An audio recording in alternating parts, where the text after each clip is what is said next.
Hello tarot lovers, എല്ലാവർക്കും rose tarot മലയാളത്തിലേക്ക് എല്ലാവർക്കും സ്വാഗതം. അപ്പോൾ ഇന്നത്തെ റീഡിംഗ് എന്ന് പറയുന്നത് നിങ്ങളുടെ വ്യക്തിയുമായിട്ടുള്ള തുടർ ജീവിതമൊക്കെ സാധ്യമാണോ എന്നൊക്കെയാണ് ഇന്നിവിടെ നോക്കാനായിട്ട് പോകുന്നത്. അപ്പോൾ നമുക്ക് റീഡിങ്ങിലേക്ക് കടക്കാം. അപ്പോൾ നിങ്ങളുടെ ജീവിതത്തിലായാലും നിങ്ങളുടെ വ്യക്തിയുടെ ജീവിതത്തിലായാലും പല രീതിയിലുള്ള പ്രശ്നങ്ങളുണ്ട്. അതായത് ഇപ്പോൾ നിങ്ങളുടെ റിലേഷൻഷിപ്പിനെ എതിർത്ത് നിൽക്കുന്ന കുറേ കാര്യങ്ങളുണ്ടാവാം. അതേപോലെ തന്നെ നിങ്ങൾക്ക് രണ്ടുപേർക്ക് കാണാൻ പറ്റാത്ത സാഹചര്യങ്ങളുണ്ടാവാം. എന്തെങ്കിലും കാരണം കൊണ്ടൊക്കെ നിങ്ങളുടെ കോൺവെർസേഷൻ വളരെയധികം മുറിഞ്ഞു പോകുന്ന രീതിയിലേക്ക്, അതായത് ഒരിക്കലും സംസാരിക്കുന്നില്ല എന്ന രീതിയിലേക്ക് വരെ എത്തി നിൽക്കുന്ന ഒരു സാഹചര്യമൊക്കെ നിങ്ങളുടെ റിലേഷൻഷിപ്പിൽ ചിലപ്പോൾ ഇപ്പോൾ നടക്കുന്നുണ്ടാവാം. അപ്പോൾ നിങ്ങളുടെ വ്യക്തിയായിരിക്കാം, അല്ലെങ്കിൽ നിങ്ങളായിരിക്കാം വളരെയധികം സ്പിരിച്വലി ഉയർന്നു നിൽക്കുന്നതായിട്ട്, ആരോ ഒരാൾ ഉയർന്നു നിൽക്കുന്നതായിട്ട് ഇവിടെ കാണിക്കുന്നുണ്ട്. സോ നിങ്ങളിൽ ആരോ ഒരാൾ നിങ്ങളുടെ മനസ്സിൽ എന്താണോ തോന്നുന്നത് അതാണ് നിങ്ങളിപ്പോൾ ചെയ്തുകൊണ്ടിരിക്കുന്നത്. അതായത് ഇപ്പോൾ ഈ വ്യക്തിയെ മീറ്റ് ചെയ്യണം എന്നാണെങ്കിൽ നിങ്ങൾക്ക് മീറ്റ് ചെയ്യണം എന്ന് പറഞ്ഞിട്ട് നിങ്ങൾ മെസ്സേജ് അയക്കും. ഓക്കെ, അപ്പോൾ അങ്ങനെയൊക്കെ, അതായത് നിങ്ങളുടെ ഉള്ളിൽ എന്താണോ തോന്നുന്നത് അത് വളരെ ശരിയായിരിക്കാം. ചിലപ്പോൾ ഇപ്പോൾ എന്തെങ്കിലും ബാഡായിട്ടുള്ള ഒരു കാര്യം വരുവാൻ പോകുകയാണെങ്കിൽ നിങ്ങളുടെ ഉള്ളിൽ അത് തോന്നിക്കും. അതായത് എന്താണെന്നറിയില്ല, ചിലപ്പോൾ നിങ്ങളുടെ ഉള്ളിൽ അതങ്ങനെ തോന്നിക്കും. അപ്പോൾ നിങ്ങൾ ആരോ ഒരാൾക്ക് അങ്ങനത്തെ ഒരു പവർ ഉള്ളതായിട്ട് കാണിക്കുന്നുണ്ട്. ഓക്കെ, അങ്ങനത്തെ ഉള്ളൊരു എനർജി ഉള്ളതായിട്ട് ഇവിടെ കാണുന്നുണ്ട്. ഓക്കെ, അപ്പോൾ നിങ്ങളുടെ റിലേഷൻഷിപ്പിൽ, അതായത് ഫസ്റ്റ് തന്നെ പറയട്ടെ, റിലേഷൻഷിപ്പ് എന്ന് പറഞ്ഞിട്ടുണ്ടെങ്കിൽ അതിൽ കുറേ പ്രശ്നങ്ങളുണ്ടാകും. പിന്നെ ആ പ്രശ്നങ്ങൾ ചിലപ്പോൾ വലുതാവാൻ ചാൻസുകളുണ്ട്. അതേപോലെ തന്നെ അത് നമ്മൾക്ക് തന്നെ സോൾവ് ചെയ്ത് തീർക്കാൻ സാധിക്കുന്ന രീതിയിലും ഉണ്ട്. അപ്പോൾ നിങ്ങൾ വളരെയധികം പെർഫെക്റ്റായിട്ട് ഈ ഒരു റിലേഷൻഷിപ്പ് കൊണ്ടുപോകാനൊക്കെ നോക്കുന്നുണ്ടെങ്കിൽ തീർച്ചയായിട്ടും അതൊരിക്കലും സാധ്യമല്ല. അപ്പോൾ അതുകൊണ്ട് തന്നെ ഈ ഒരു റിലേഷൻഷിപ്പിൽ വരുന്ന പ്രശ്നങ്ങളെ സോൾവ് ചെയ്ത് വിടുക എന്നുള്ളതാണ് നമുക്ക് ചെയ്യേണ്ട കാര്യം. അപ്പോൾ ഈ സോൾവ് ചെയ്യുന്നു എന്ന് പറഞ്ഞു കഴിഞ്ഞാൽ തല്ലു പിടിച്ചുകൊണ്ടുള്ള സോൾവ് ചെയ്യുന്ന രീതികൾ വിട്ടുകളയുക. ഓക്കെ, സമാധാനമായിട്ട് ഇരുന്ന് തൻ്റെ ഉള്ളിൽ എന്താണോ ഉള്ളത് അത് തുറന്നു പറയാനും അവരുടെ ഉള്ളിൽ എന്താണോ ഉള്ളത് അത് കേൾക്കാനും നിങ്ങൾ ബാധ്യസ്ഥരാണ്. സോ റിലേഷൻഷിപ്പിൽ പ്രശ്നങ്ങളുണ്ടാകും. അത് നമ്മൾ സോൾവ് ചെയ്ത് മുന്നോട്ട് പോകുമ്പോഴാണ് ആ ഒരു ബോണ്ടിങ് അവിടെ വളരെയധികം സ്ട്രോങ് ആവുന്നത്. ഓക്കെ, അപ്പോൾ നിങ്ങൾ തന്നെയാണ് സന്തോഷവും കണ്ടെത്തുകയും അതിൽ എന്തൊക്കെ ആഡ് ചെയ്യണമെന്നും അത് ഒരു പെർഫെക്റ്റ് ആക്കി കൊണ്ടുപോകാൻ നിങ്ങൾ ആഗ്രഹിക്കുന്നുണ്ടെങ്കിൽ നിങ്ങൾ രണ്ടുപേരും ശ്രമിച്ചേ തീരൂ. അതുകൊണ്ട് തന്നെ ഇവിടെ ഇപ്പോൾ ഇവിടെ പറയുന്നത്, ഇപ്പോൾ നിങ്ങളുടെ ജീവിതത്തിലായാലും ഈ പേഴ്സൻ്റെ ജീവിതത്തിലായാലും എന്തിനോ വേണ്ടി ജീവിക്കുന്നു എന്ന രീതിയിലായിരിക്കാം നിങ്ങളുടെ ഒരു ജീവിത സാഹചര്യം ഇപ്പോൾ എത്തി നിൽക്കുന്നത്. അപ്പോൾ നിങ്ങളിങ്ങനെ ഓരോ കാര്യത്തിലും വാശി പിടിക്കുന്ന ഒരു വ്യക്തിയാണെങ്കിൽ, അതായത് പേഷ്യൻസ് വളരെ കുറവായിട്ടുള്ള ഒരു വ്യക്തിയാണെങ്കിൽ തീർച്ചയായിട്ടും അത് അങ്ങനെ ചെയ്യാനായിട്ട് പാടില്ല. ഇപ്പം എല്ലാ കാര്യങ്ങളും പ്രാർത്ഥിച്ച് പിറ്റേ ദിവസം തന്നെ കിട്ടണം, അല്ലെങ്കിൽ അന്ന് തന്നെ കിട്ടണം, അങ്ങനെ ഒട്ടും ക്ഷമയില്ലാതെയൊക്കെ നിൽക്കുന്ന ഒരാളാണെങ്കിൽ തീർച്ചയായിട്ടും അത് സ്റ്റോപ്പ് ചെയ്യൂ എന്നാണ് ഇവിടെ യൂണിവേഴ്സ് പറയുന്നത്. അതായത് നിങ്ങളുടെ റിലേഷൻഷിപ്പിന് ടൈം കൊടുക്കൂ. അതായത് ഈ ഒരു റിലേഷൻഷിപ്പിൽ ഉള്ള പ്രശ്നങ്ങളെല്ലാം പറഞ്ഞു തീർക്കാനായി ആദ്യം ശ്രമിക്കുക. ഓക്കെ, രണ്ടാമത്തെ കാര്യം, ഒരു പെർഫെക്ഷൻ കൊണ്ടുവരാൻ നോക്കുന്നു എന്ന് പറയുന്നതിൻ്റെ കാരണം എന്താണെന്ന് വെച്ച് കഴിഞ്ഞാൽ രണ്ടുപേരും അണ്ടർസ്റ്റാൻഡിങ് വളരെയധികം കുറവായിട്ടാണ് ഇവിടെ കാണിക്കുന്നത്. അതായത് ഇപ്പോൾ നിങ്ങളുടെ വ്യക്തി ചിലപ്പോൾ ജോലിക്കാര്യത്തിൽ മാത്രം ശ്രദ്ധിച്ച് നടക്കുന്ന ഒരാളായിരിക്കാം, അല്ലെങ്കിൽ കുറച്ച് ദേഷ്യക്കാരനായിരിക്കാം, അല്ലെങ്കിൽ അതിൽ മാത്രം കോൺസെൻട്രേറ്റ് ചെയ്ത്, അതായത് അവരുടെ ജീവിതത്തിൽ ഉള്ള കാര്യങ്ങൾ മാത്രം കോൺസെൻട്രേറ്റ് ചെയ്ത് നടക്കുന്ന ഒരു വ്യക്തിയായിരിക്കാം. ഓക്കെ, ഇപ്പോൾ നിങ്ങൾക്ക് പ്രയോറിറ്റി തരാതെ ഇപ്പോൾ ഈ വ്യക്തി മാറി നടക്കുന്നുണ്ടെങ്കിൽ തീർച്ചയായിട്ടും അത് നിങ്ങളുടെ റിലേഷൻഷിപ്പിലെ പ്രശ്നങ്ങൾ കൊണ്ട് മാത്രമാണ്, അല്ലാതെ ഈ വ്യക്തിക്ക് വേറൊരു പ്രശ്നവും ഇല്ല. ഇപ്പോൾ നിങ്ങൾ ഈ വ്യക്തിയോട് തുറന്ന് സംസാരിക്കുന്നില്ല എന്നതാണ് ഈ വ്യക്തിയുടെ ഇപ്പോഴത്തെ പ്രശ്നം. അപ്പോൾ നിങ്ങളുടെ ഉള്ളിൽ എന്താണോ ഉള്ളത് അത് ഈ വ്യക്തിയോട് തുറന്ന് സംസാരിക്കുക. അപ്പോഴേ ഈ വ്യക്തിയുടെ കാര്യങ്ങളും നിങ്ങളോടും തുറന്ന് സംസാരിക്കാനായിട്ട് സാധിക്കുകയുള്ളൂ. ഓക്കെ. പിന്നെ ഈ നേരത്തെ പറഞ്ഞ പോലെ നമുക്ക് പേഷ്യൻസിൻ്റെ കാര്യം, അതായത് ഇപ്പോൾ എന്താണ്, ഇപ്പോൾ നിങ്ങളെല്ലാത്തിനും പെട്ടെന്ന് കിട്ടണം എന്ന് വാശി പിടിക്കുന്നുണ്ടെങ്കിൽ അത് തീർച്ചയായിട്ടും നിർത്തുക. അത് ഒരിക്കലും അങ്ങനെ സംഭവിക്കില്ല.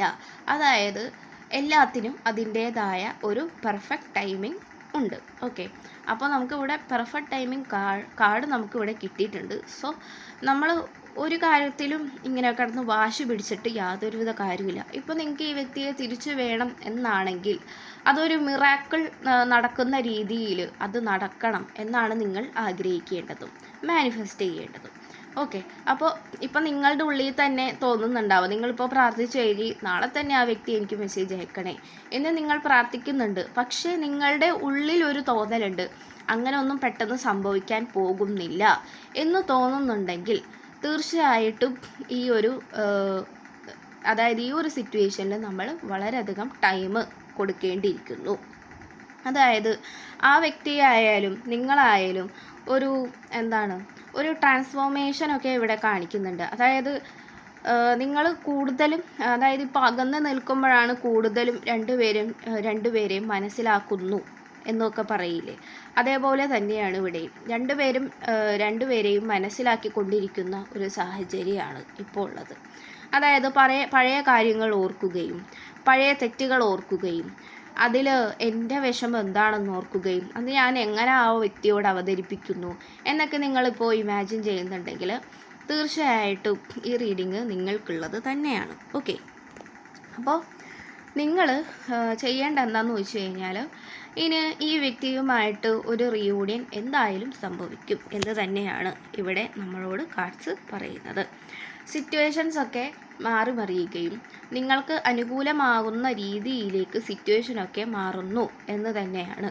സോ നിങ്ങൾ നിങ്ങളുടെ റിലേഷൻഷിപ്പിൽ സന്തോഷം കണ്ടെത്തുകയും, അതായത് ഇപ്പോൾ സങ്കടം ഉണ്ടെങ്കിലും എല്ലാം സപ്പോർട്ട് ചെയ്ത് നിൽക്കുകയും സന്തോഷം കണ്ടെത്തുകയും അതേപോലെ തന്നെ ഈ വ്യക്തിക്ക് വേണ്ടത് എന്താണെന്ന് നിങ്ങൾ അറിഞ്ഞു ചെയ്യുകയും ഒക്കെ ചെയ്യുമ്പോഴാണ് റിലേഷൻഷിപ്പ് നമുക്ക് പെർഫെക്റ്റായിട്ട് കൊണ്ടുപോകാനായിട്ട് സാധിക്കുന്നത്. ഇപ്പോൾ രണ്ടുപേരുടെ ഭാഗത്തും വളരെയധികം തെറ്റുകൾ കാണിക്കുന്നുണ്ട്. സോ അത് എന്താണെന്നുള്ളത് തുറന്നു പറയൂ എന്നാണ് നമ്മളോട് ഇവിടെ കാർഡ്സ് പറയുന്നത്. പിന്നെ അതേപോലെ ഈ വ്യക്തി നിങ്ങളെ മാനിപ്പുലേറ്റ് ചെയ്തു, അല്ലെങ്കിൽ നിങ്ങൾ ഈ വ്യക്തിയെ മാനിപ്പുലേറ്റ് ചെയ്തു, അങ്ങനെ വല്ല തെറ്റിദ്ധാരണകളൊക്കെ ഉണ്ടെങ്കിൽ തീർച്ചയായിട്ടും അതൊരു തെറ്റായിട്ടുള്ളൊരു ഇതാണ്. അപ്പോൾ സിറ്റുവേഷൻ അങ്ങനെ ആയിപ്പോയി. ഓക്കെ. അത് തന്നെയാണ് പ്രശ്നം. അതായത് സിറ്റുവേഷൻ കൊണ്ട് മാത്രം തെറ്റുകൾ നിങ്ങൾ ചെയ്തു പോയി എന്നതാണ് ഇവിടെ ഉള്ളത്. അതായത് നിങ്ങൾ അറിഞ്ഞുകൊണ്ട് രണ്ടുപേരും ഒരു തെറ്റും ചെയ്തിട്ടില്ല എന്ന് തന്നെയാണ്. അപ്പോൾ ഈ വ്യക്തിയുമായിട്ടുള്ളൊരു റീയൂണിയൻ, ഓക്കെ, ഇപ്പോൾ മിണ്ടാതെ നിൽക്കുന്നുണ്ടെങ്കിൽ, അതായത് ഇപ്പോൾ നിങ്ങൾ മെസ്സേജ് ഇല്ല, കോൾസ് ഇല്ല, ഒന്നുമില്ലെങ്കിൽ മിണ്ടാതെയൊക്കെ നിൽക്കുന്നുണ്ടെങ്കിൽ തീർച്ചയായിട്ടും ഈ വ്യക്തിയുമായിട്ടുള്ളൊരു റീയൂണിയൻ തീർച്ചയായിട്ടും ഉടൻ തന്നെ സംഭവിക്കാനായിട്ട് പോകുന്നു. ഈ വ്യക്തിയുടെ ഇപ്പോഴത്തെ ഒരു ആവശ്യം എന്ന് പറഞ്ഞു കഴിഞ്ഞാൽ, എനിക്കെന്താണ് തോന്നുന്നതെന്ന് അവർ അറിഞ്ഞിരുന്നെങ്കിൽ വളരെ നന്നായിരുന്നു, എന്നെ മനസ്സിലാക്കിയേനെ, അല്ലെങ്കിൽ എൻ്റെ കൂടെ അത് മനസ്സിലാക്കി എൻ്റെ കൂടെ നിന്നേനെ എന്നാണ് ഇവർ ആഗ്രഹിക്കുന്നത്. ഓക്കെ. അബണ്ടൻസിൻ്റെ കാര്യത്തിലായാലും, അതായത് നിങ്ങൾ തമ്മിൽ കണ്ടുമുട്ടുന്നതോടുകൂടി, അതായത് നിങ്ങൾ തമ്മിൽ വീണ്ടും ഒരു റീയൂണിയൻ സംഭവിക്കുമെന്നല്ലേ പറഞ്ഞത്. അപ്പോൾ തീർച്ചയായിട്ടും രണ്ടുപേരും പിന്നെയും കണ്ടുമുട്ടുന്നതോടുകൂടി നിങ്ങളുടെ സാമ്പത്തികത്തിൽ നിങ്ങൾ ഇത്തിരി ഉയരാനായിട്ട് വളരെയധികം ചാൻസ് ഇവിടെ കാണിക്കുന്നുണ്ട്. ഓക്കെ. അപ്പോൾ പെർഫെക്ഷൻ കൊണ്ടുവരാനായിട്ട് നിങ്ങൾ രണ്ടുപേരുമാണ് ശ്രമിക്കേണ്ടത്. അല്ലാതെ രണ്ടുപേരും വഴക്കു കൂടിയിട്ട് ദൈവത്തോട് ഇങ്ങനെ പ്രശ്നങ്ങൾ ഇങ്ങനെ പറഞ്ഞിട്ട് യാതൊരുവിധ കാര്യവുമില്ല. രണ്ടുപേരും അണ്ടർസ്റ്റാൻഡിങ്ങിൽ പോകണം എന്നാണ് നമ്മളോട് യൂണിവേഴ്സ് പറയാനായിട്ട് ശ്രമിക്കുന്നത്. ഓക്കെ. അപ്പോൾ വിഷമിക്കാതിരിക്കുക. ഓക്കെ. ഇപ്പോൾ എന്തെങ്കിലുമൊക്കെ പ്രശ്നമുണ്ടെങ്കിൽ അത് സോൾവ് ചെയ്യാനായിട്ടൊക്കെ കൂടുതലും ശ്രമിക്കുക. അല്ലാണ്ട് ഇങ്ങനെ എപ്പോഴും ഈ വ്യക്തിയെ കുറ്റപ്പെടുത്തുന്ന രീതിയിൽ അല്ലെങ്കിൽ അങ്ങനെ ഒന്നും നിങ്ങൾ ചിന്തിക്കാതിരിക്കുക. നിങ്ങൾ പ്രാർത്ഥിച്ചു വെച്ചിരിക്കുന്ന കാര്യങ്ങൾ മാത്രമേ സംഭവിക്കുകയുള്ളൂ എന്ന് മാത്രം വിശ്വസിക്കുക.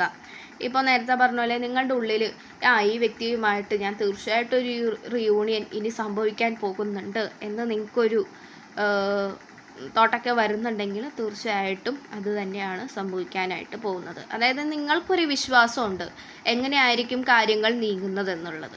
അപ്പോൾ അതേപോലെ തന്നെ സംഭവിക്കും എന്ന് തന്നെയാണ്. ഓക്കെ, അപ്പോൾ പിന്നെ നമ്മുടെ പാർട്ട്ണറിനെ കുറ്റപ്പെടുത്തുകയും അവരുടെ ഭാഗത്തു നിന്നുള്ള ഒരു കാര്യങ്ങളൊക്കെ കേൾക്കാതെ അവരെ കുറ്റപ്പെടുത്തുന്നത് വളരെയധികം മോശമായിട്ടുള്ളൊരു കാര്യമാണ്. അപ്പോൾ അവരെയും നിങ്ങൾ വളരെ കേൾക്കാനായിട്ട് ശ്രമിക്കണം എന്ന് തന്നെയാണ്. അല്ലാണ്ട് അവരെ എല്ലാ കാര്യത്തിലും കുറ്റപ്പെടുത്തുകയും അവർ മാത്രമാണ് തെറ്റുകാർ എന്ന് വരുത്തി തീർക്കുകയും ചെയ്യരുത് എന്ന് തന്നെയാണ്. രണ്ടുപേരും ഒരു അണ്ടർസ്റ്റാൻഡിങ്ങിൽ തന്നെ പോകണം എന്ന് തന്നെയാണ്. ഇപ്പോൾ ഈ നിങ്ങളുടെ പാർട്ട്ണർ ആയാലും ചിലപ്പോൾ നിങ്ങളെ കേൾക്കുന്നുണ്ടാവില്ലായിരിക്കാം.